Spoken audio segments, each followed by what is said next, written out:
Today we are going to see the 10 best monster movies ever made. Before entering into the topic, please subscribe the channel for more. Number 10, Piranha, 1978, the jewel of the post-Jaws nature on the loose. Boom. Piranha was also one of the last and greatest movies from Roger Corman's New World Pictures in its 70s heyday. The irony is that the film responsible for Piranha's very existence, Spielberg's world-masticating box office behemoth, would also be the film that unwittingly wiped out everything New World stood for.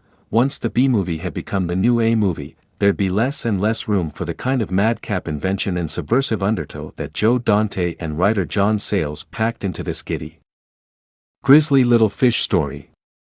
Number 9, Tremors, 1990, a raft of creature features and B-movie revivals hit theaters in the 80s, but none have had the staying power of this monstrously fun horror comedy about the residents of an isolated desert town battling massive, carnivorous sandworms slithering in the ground underneath them. A lot of its success has to do with the chemistry of the ensemble cast, led by Kevin Bacon and Fred Ward as handymen in rural Nevada thrust into defending the small town they've grown sick of. Another element are the monsters themselves, designed essentially as mutant, murderous burritos. Most importantly, director Ron Underwood keeps the tone breezy and the pace brisk, but still manages to craft moments of legitimate tension. The scene in which Bacon, Ward and Finn Carter pole vault across rocks to avoid getting eaten is an all-timer, as is Bacon's climactic mad scramble to kill the bastards off once and for all. Number 8, The Host, 2006, if ever there was a bracing cautionary tale explaining the hazards of pouring tainted formaldehyde down the kitchen sink, we've all done it. Then Parasite director Bong Joon-ho's superlative The Host is it. Standing toe-to-toe with Spielberg's Jaws in terms of both its masterly introduction of the beast and its savage attack on regional government bureaucracy, Bong pulls the canny trick of pumping old-school genre tension into an intricate, and in the end, harrowing, human drama. Number 7, The Mist, 2008, most of the conversation revolving around The Mist focuses on that gut punch of a downer ending. But until its pre-credits rug pull, Frank Darabont's Stephen King adaptation is a sadistic blast. Between building-sized tentacular behemoths, skull-faced giant spiders with acid webs, razor-taloned crab creatures and flies with scorpion tails, the film is a symphony of slime, dismemberment and gleeful ghoulishness horror that would leave H.P. Lovecraft trembling with joy. Throw in a manic religious monster in the form of Marcia Gay Harden and you've got a hell of a fun creature feature that slams into an unspeakably bleak wall at the finish line. Yet still can't shake off the fact that it's a masterclass in B-movie bravado. Number 6, Hellraiser, 1987, adapting one of his own short stories and utilizing a budget of just £1 million, Clive Barker created one of the most absorbing and otherworldly horror movies in recent memory.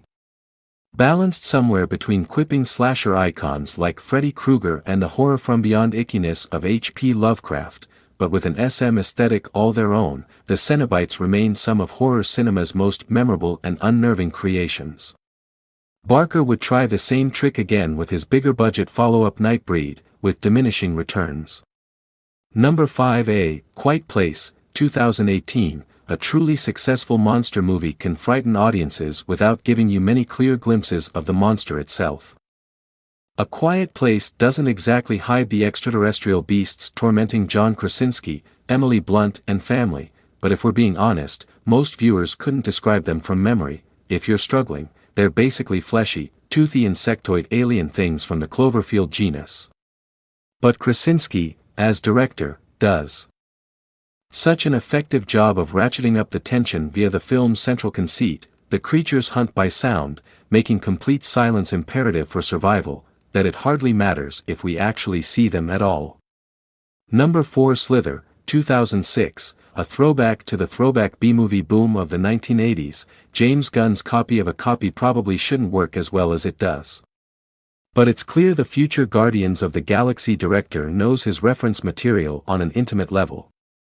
In this case, that includes everything from 50s Space Invader cheapies, retro-minded creature features like Critters and Tremors, Cronenbergian body horror and the gleefully gross splatathons of early Peter Jackson. It all adds up to an icky, sticky mini-masterpiece that bombed at the box office but nonetheless rocketed Gunn up the Hollywood call list. It's a movie bursting, sometimes literally, with hilariously disgusting set pieces, but the piece de resistance is turning Michael Rooker into a massive, oozing mutant controlled by parasitic slugs. It sounds appalling, which probably explains why audiences stayed away, but it's delivered with such over-the-top zeal you can't help but smile even as you retch. Number 3. It, 2017. For some, Tim Curry will always embody Pennywise the Dancing Clown, a manifestation of fear itself. But in this 2017 adaptation of Stephen King's epic novel, replanted in the 1980s instead of the 50s, it's Bill Skarsgård who scares you witless. As Pennywise, Skarsgård's eyes roam in two different directions, making the character look truly monstrous and deranged. When he interacts with the children, he drools, as if starved, ravenous to consume them and their fear. Great performances from the young cast also prevent any child acting awkwardness, while the themes of friendship and the loss of innocence are reminiscent of Stand By Me, another King adaptation, and E.T. It might be sentimental at times, but when it scares, and it really does scare, it's a chilling reminder that, no matter your age, clowns are terrifying. Number 2. Jurassic Park, 1993. You can irradiate M, reanimate M or drag M kicking and screaming from the darkest corners of the ID, but you're never going to outdo Mother Nature's first and best tilt at the Monster Mash. Dinosaurs were so utterly rock-hard that it took nothing less than complete global cataclysm to put paid to their 160 million year reign of terror. Hubristic at best, then, for an elderly Scottish flim-flam man, Dickie Attenborough, to revivify the most ferocious species imaginable, including the T-Rex and the Velociraptor, and parade them through an ill-maintained Costa Rican petting zoo. Spielberg has never been one to skimp on the ketchup, and there's a goodly amount of goo, guts, and gore flying around a film that's as red in tooth and claw as anything on this list. Number 1. The Evil Dead, 1981. It would be wrong to discuss one Evil Dead film without the other, especially as personal taste and a negligible increase in budget appear to be the only factors that divide the two movies.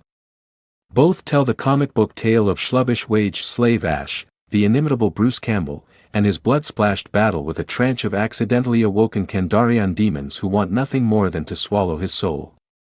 Both, too, offer some of the most inventive, revoltingly tactile and lovingly crafted gore effects you're likely to see on film. The monster in both is a howling spirit that takes on many forms. In the first film, it memorably brings a tree to life and proceeds to rape a teenage girl. In the second, it takes possession of Ash's severed hand, which he gleefully amputates with a chainsaw, and proceeds to try and strangle him. In addition to this, the first Evil Dead film also contains one of the most spectacular, and elongated, death scenes in modern film, as we witness an actor covered in flaps of latex reduced to a pool of bubbling plasticine pus. That's the end. Unlock the secrets of storytelling through our video, our YouTube channel's guide to the art of cinema. Join us as we delve into the narratives, the characters, and the sheer enchantment that movies bring to our lives. From script to screen, we've got it all covered. Join us as we analyze, critique, and appreciate the magic of movies. Subscribe to our channel for more videos.